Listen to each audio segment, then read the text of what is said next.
Mula dito sa Batangas Port, mahigit 2 oras pa natin babayihin dito sa Roro para marating natin ang Sitio Solong Ipil. Doon daw nakatira ang mag-asawa na ating kikilalanin.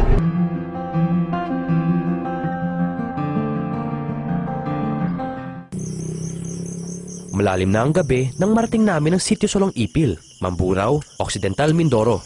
Walang kuryente sa buong sitio. Tanging gasera at ang ilaw mula sa aming kamera ang nagsisilbing liwanag sa loob ng bahay. Dito namin inabutan sina Shim, 29 anyos, isang katutubong mangyan, at si Ginesa, 22 anyos, isang Amerikana. Silang dalawa, mag-asawa. Iba na siya eh, American nga siya. Ako naman katutubo lang. Iba naman ang buhay nila. Hanggang ngayon, kung minsan naisip ko bakit ganito ang buhay. Naisip ko bakit ako ganito, parang siniswerte naman na yata ako. Kabuhanan na ni Ginesa at di magtatagal, iluluwal na ni Ginesa ang kanilang panganay na anak. Dahil nga manganganak na si Ginesa, darating daw ang ina nito mula sa Amerika. Ito daw ang unang beses na dadalaw sa kanila ang dayuhang biyena ni Shim. Sa kama daw nilang mag-asawa papatulugin ang nanay ni Ginesa. Espesyal daw kasi itong bisita. It's been over a year since I've seen any of my family. So I'm excited. Si Shim din ang personal sasalubong sa biyena mula sa airport sa Maynila.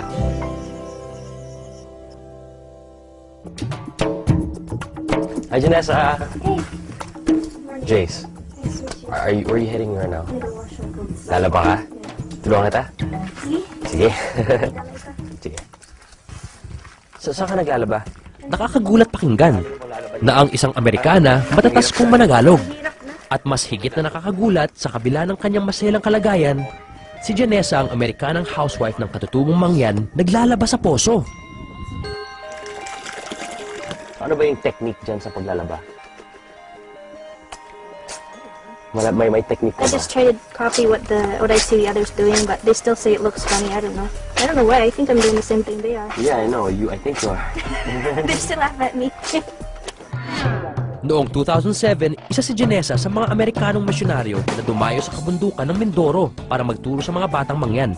Dito raw niya nakilala si Shim, na pilit daw isisiksik ang sarili noon para maging isa sa kanyang mga estudyante. He's just like always smiling at me really big. So I was just like, I didn't like looking at him. I thought, man, he kind of, I don't know, I was scared of him. Maybe he's crazy. And then they said, that's my student. I was like, oh dear Lord, why do I have to be the one that is teaching the crazy or the big guy?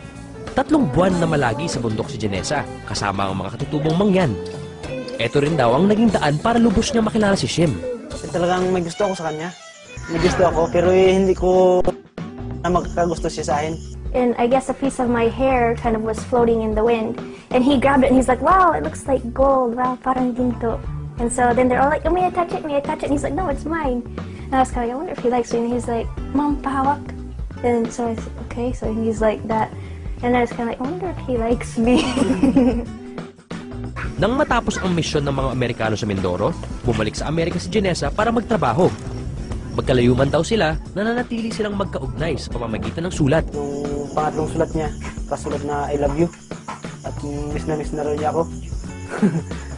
Pagkatapos sinulatan ko rin.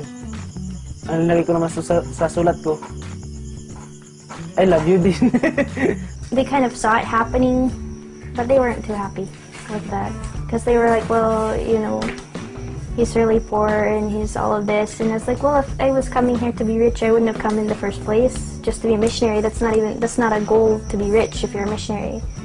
And so I was like, yeah, it's okay. And they understood. Ipinanganak at lumaki sa Colorado sa Amerika si Ginesa, nakapagtapos ng high school at bunso sa 3 magkakapatid. Payak lang din daw ang kanilang pamumuhay doon. Pero malayong-malayo raw sa naging buhay niya ngayon kasama si Shim. I'm pretty sure back in Colorado and Alaska, you used to eat like Salad. grilled chicken, pasta, stuff like that, mashed potatoes, right? Yeah. Am I right? So, Yeah. dito, ano yung mga adjustments na ginawa mo? Sometimes kamote, and then all of a sudden there's almost no more of that, and so we're just kind of like, and I was like, I wasn't thinking about it like it's a problem. Okay. And of course I thought about, especially when I was nabili. Basta may laman yung tiyan nyo. Oh, and sometimes even when there wasn't, I would just lay there and I would just think about, like, if you think about something like, you know, I'm so hungry, the food would be so good in America. Of course, I thought about that. I thought about food every day, all the time. Sa kanilang bahay, isang battery-operated radio at isang lumang laptop na gamit pa raw niya noong nag-aaral pa siya ang tanging na paglilibangan niya. Simpleng kasalan lang din daw ang ninais nilang mag-asawa. Nagsumpaan sila ng kanilang pagmamahalan sa harap ng kanilang mayor at walang magarbong handaan. So all of our wonderful plans like decorations, no time for that. Our handa was sardinas and pancit. At naranasan din niya ang tradisyonal na kasalan ng mga mangyan. Ayon kay Janessa, lalaki ang magiging anak nila. Wala pa raw silang balak na pumunta sa Amerika, pero nais pa rin daw niyang kahit papaano malaman ng kanilang anak ang tungkol sa Amerika. So what's this box for? Just got a package from my mother. Wow, supportive. Yeah, they're really sweet. Nice. Cute. Let's look at this one. Wow. Disposable, no? No, it's already. So many, wow. Yeah, I think my grandma loves to sew. Really? She made all She made these? all of these. Nice. Kadalasan, nakakagulat kung ano ang ating nagagawa para lang sa pag-ibig. Pag gusto sa kanya, mamahalin ko lang siya. Basta gagawin kong kaya ko. I mean, of course, sometimes I get homesick and I think about my family, but I'm very content. I mean, I really feel like this is my destiny.